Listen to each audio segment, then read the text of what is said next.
नमस्कार दोस्तों, स्वागत है आपका मेरे इस चैनल में। अगर अब तक आपने चैनल को सब्सक्राइब नहीं किया है तो चैनल को ज़रूर सब्सक्राइब कर दीजिए।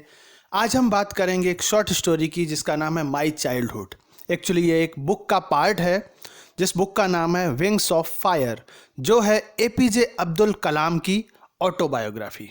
उसमें से एक चैप्टर लिया गया है, वो है अब्दुल कलाम जी के बचपन का, और हम वही देखेंगे कि उनका बचपन किस तरह का था और हमें इससे कितनी इंस्पिरेशन, कितनी प्रेरणा मिल सकती है।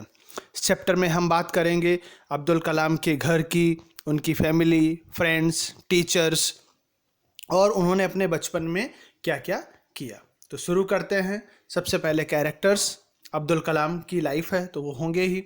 दूसरे हैं शिवा सुब्रमण्य अय्यर, जो उनके साइंस टीचर थे और किस तरह से एग्जाम्पल सेट किया सोसाइटी के लिए, वो हम देखेंगे। तीसरे हैं रामानंद शास्त्री, जो उनके बहुत ही क्लोज फ्रेंड थे। शुरुआत करते हैं हम कहानी की उनके बचपन और फैमिली से। तो अब्दुल कलाम का जन्म 1931 में एक मिडिल क्लास तमिल फैमिली जो है रामेश्वरम में, मद्रास, वहाँ पर इनका जन्म हुआ। इनके फादर का नाम जो है वो है जैनुलाब्दीन और मदर का नाम है आशियाम्मा। इनके 3 भाई और 1 बहन है। कलाम के फादर बहुत रिच, मतलब बहुत पढ़े लिखे नहीं थे, लेकिन फिर भी बहुत ही विजडम थी और जनरोसिटी थी। वो बहुत ज़्यादा रिच नहीं थे, लेकिन उन्होंने कलाम को एक बहुत ही सुरक्षित चाइल्डहुड दिया। और उनकी माँ जो है वो रोज़ गरीब लोगों को खाना खिलाती थी। तो जो फैमिली है वो अपने एंसेस्ट्रल मकान, मतलब जो उनके पुरखों के घर था उसी में रहते थे। घर एक बड़ा सा पक्का मकान था जो लाइमस्टोन और ब्रिक का बना हुआ था, रामेश्वरम में एक मॉस्क स्ट्रीट पर।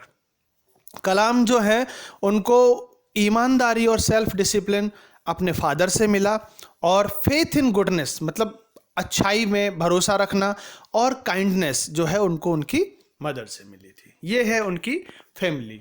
अब उन्होंने कैसे अर्निंग की, तो कलाम जब 8 इयर्स के हुए, मतलब जब सेकेंड वर्ल्ड वॉर स्टार्ट हुआ 1939, उस समय की बात है, तब टैमरिंड सीड्स की बहुत डिमांड थी। तो कलाम क्या करते थे, टैमरिंड सीड्स को कलेक्ट करते थे और एक प्रोविजन स्टोर पे बेच देते थे, जिससे उनको काफ़ी सफिशिएंट पैसा मिल जाता था। कलाम के ब्रदर इन लॉ थे जलालुद्दीन, जो उनको वॉर की कहानियाँ सुनाते थे, और वही वो बाद में न्यूज़पेपर में भी पढ़ लेते थे, जिस पेपर का नाम है दीनमणि। कलाम ने अपना जो पहली अर्निंग जो है वो काम करके की एज ए हेल्पर अपने कजिन शमसुद्दीन की, जो न्यूज़पेपर डिस्ट्रीब्यूशन का काम करते थे रामेश्वर में, और इस तरह से उन्होंने अपनी पहली कमाई की। अगर हम बात करें उनके चाइल्डहुड फ्रेंड्स की, तो 3 उनके क्लोज चाइल्डहुड फ्रेंड्स थे। एक रामानंद शास्त्री, एक अरविंदन और शिव प्रकाशन। तीनों ही ऑर्थोडॉक्स हिंदू ब्राह्मण फैमिली से बिलोंग करते थे। रामानंद जो थे वो रामेश्वरम मंदिर के जो मुख्य पुजारी हैं, हाई प्रीस्ट, उनके लड़के थे, और बाद में उन अपने फादर के बाद रामानंद ही रामेश्वरम मंदिर के पुजारी बने।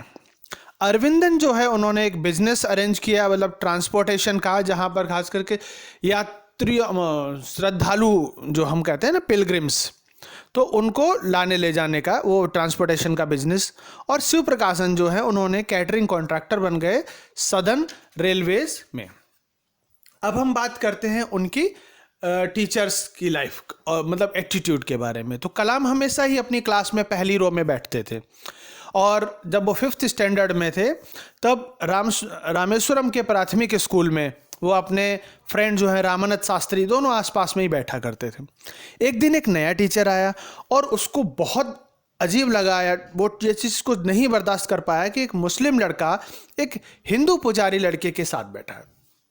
फिर क्या किया, उसने कलाम को बोल दिया कि जाओ लास्ट बेंच पे बैठो। कलाम और रामानंद दोनों को ही ये चीज़ सुन के बहुत दुख हुआ। कलाम जब लास्ट रो पे गए बैठने, तब रामानंद ने तो रोना शुरू कर दिया था, और इस चीज़ का जो है एक लंबा असर कलाम के माइंड पे पड़ा। हालांकि बाद में रामानंद के पिता ने उस टीचर को बुलाया और वार्न किया कि कभी भी इस तरह से सामाजिक जो भेदभाव है वो बच्चों में क्रिएट नहीं करने का। टीचर को अपनी गलती का एहसास हुआ और उसने उस चीज़ के लिए माफ़ी भी मांगी। अब बात करते हैं हम उनके साइंस टीचर की। कलाम के साइंस टीचर जो है शिव सुब्रमण्यम अय्यर, वो हाई कास्ट ब्राह्मण थे और बहुत ही लिबरल थे। वो सोशल बैरियर्स को जब भी तोड़ने का उन्हें कोई मौका मिलता वो तोड़ते थे। जबकि दूसरी तरफ उनकी वाइफ, वो तो बहुत ही कंजर्वेटिव थी, बहुत ही रिचुअल्स ट्रेडिशंस को फॉलो करने वाली। एक दिन क्या होता है कि कलाम को वो बुलाती हैं, साइंस टीचर जो हैं वो कलाम को अपने घर पे डिनर के लिए बुलाते हैं, पर उनकी वाइफ ने तो सीधा मना कर दिया कि वो एक मुस्लिम लड़के को अपने किचन में नहीं आने देंगी और ना ही खाना परोसेंगी। फिर टीचर ने क्या किया, उन्होंने कलाम को बुला के किचन में बिठाया और खुद अपने हाथों से खाना उनको परोसा और साथ में ही उनके बैठ के खाया भी। इसके बाद दोबारा फिर से नेक्स्ट वीक उन्होंने फिर से वीकेंड पे कलाम को डिनर के लिए बुलाया। और इस बार क्या हुआ कि शिव सुब्रमण्यम अय्यर की जो वाइफ हैं वो खुद कलाम को किचन में लेके गई और उन्हें अपने हाथों से फूड सर्व किया। इस तरह से उन्होंने अपनी वाइफ को भी चेंज किया। अब हम बात करते हैं उनकी आगे की पढ़ाई की। तो जब सेकेंड वर्ल्ड वॉर ख़त्म हुआ तब सीधी सी बात है कि इंडिया को फ्रीडम मिलने वाली थी, तय था। और गांधी जी ने भी कहा कि अब भारतीयों को खुद ही अपना देश बनाना होगा। कलाम अपने फादर के पास गए और उनसे परमिशन मांगी कि अब वो रामेश्वरम को छोड़ के उनको रामानंतपुरम जो डिस्ट्रिक्ट हेडक्वार्टर है वहाँ अपनी पढ़ाई के लिए जाना होगा। उनके फादर बहुत ही ब्रॉड माइंड थे, उन्होंने तुरंत परमिशन दे दी, लेकिन उनकी मदर इस चीज़ के लिए राजी नहीं हुई।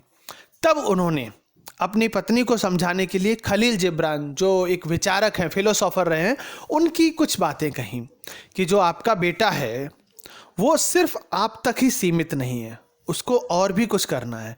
इसके अलावा कि वो डेफिनेटली आपसे आया है लेकिन सिर्फ आप तक उसको सीमित मत रखो। इसके अलावा उन्होंने ये भी कहा अपनी पत्नी को कि वह उसको अपना प्यार दे सकती हैं लेकिन अपनी इच्छाएं उसके ऊपर थोपनी नहीं चाहिए।